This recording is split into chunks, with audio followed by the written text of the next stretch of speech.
What's up guys, DK here with Collector's Impact, and today we've got 8 cards that just came back from PSA very recently. So I have not looked at these cards yet. I took them straight out of the package. Here's the package. I just cracked it open, put them face down, and we're about to check them out together.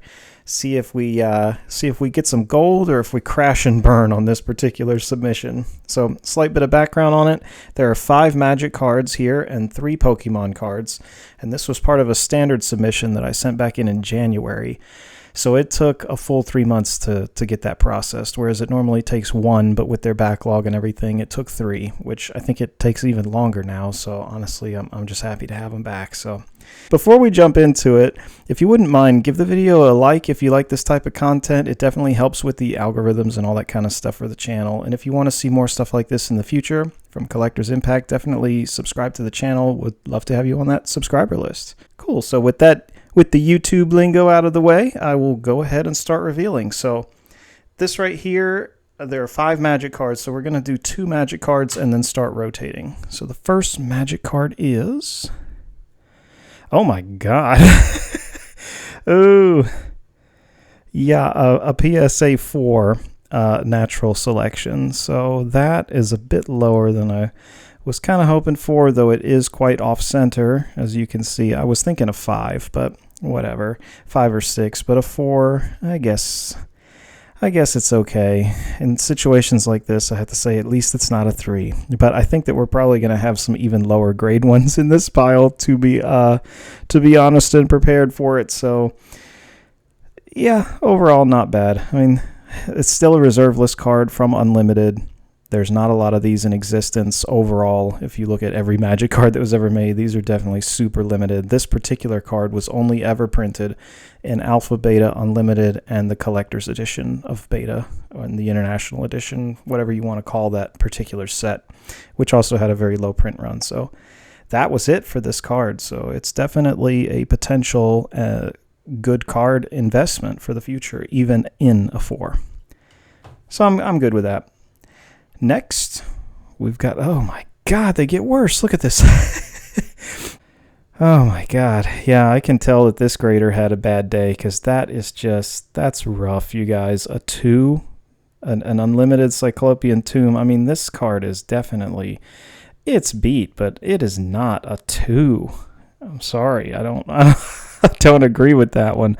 A 3 or 4, sure, but it's not a 2, you guys. I don't understand. So, whatever. That one, messed up, you guys. That's messed up. All right, next up, we have this Illusionary Mask. Beautiful, from Unlimited. And this one is a PSA 7. So that's solid. I will take a near mint 7 on that. I'll take a near mint 7 all day long. That actually did better than I thought that it would. I thought that this would be a 5 or 6. So these grades are kind of all over the place. I thought Cyclopean Tomb would for sure be like a PSA 4, and it's a 2. I thought this one was a 5 or 6, and it's a 7. So you just never know what you're going to get. It's like freaking... it's like life is like a box of chocolates there with freaking... all that we need is Tom Hanks in here. All right, next we've got King Solomon, and he is also a near mint 7. Not bad. Now that one, I was expecting a 7 or an 8. So this one is right within line with my expectations when I sent the card in.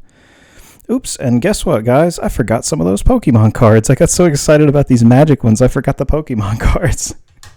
But, oh yeah, anyway, this one here is a reserve list card from Arabian Nights, and this one was actually, before they instituted the reserve list, they did some reprints of a lot of cards in Arabian Nights, but this one was not one of them, so this was only ever printed in Arabian Nights. And there are quite a few good cards like that from the 4 Horsemen sets of Arabian Nights, Legends, Antiquities, in the Dark. This one is a pretty solid investment for the future, especially in near mint 7. I'm happy with that. All right, let's check out some of these Pokemon. All right, the first one here is a reverse foil Cubone from the Expedition set from 2002 in Mint 9. Okay, man. Mint 9. Oh, I was honestly hoping for that 10 on this, guys. You know, PSA has yet to give me a single 10 on my Pokemon cards, and I've kept them in immaculate condition. So, oh well, I guess I got to look it over closer and see exactly what could maybe make this a 9 versus a 10. Though I'm kind of, at this point, I think that it's more of a ratio thing.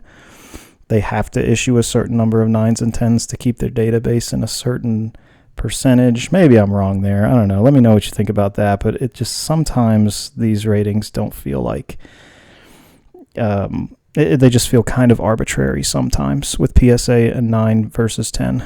This card is beautiful. Not a single scratch.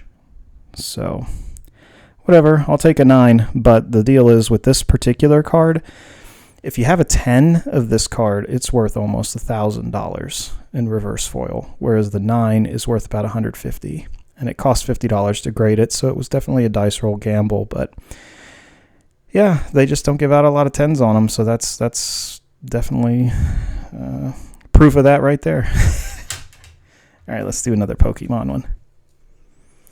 Next, we've got, Jolteon, first edition from Jungle.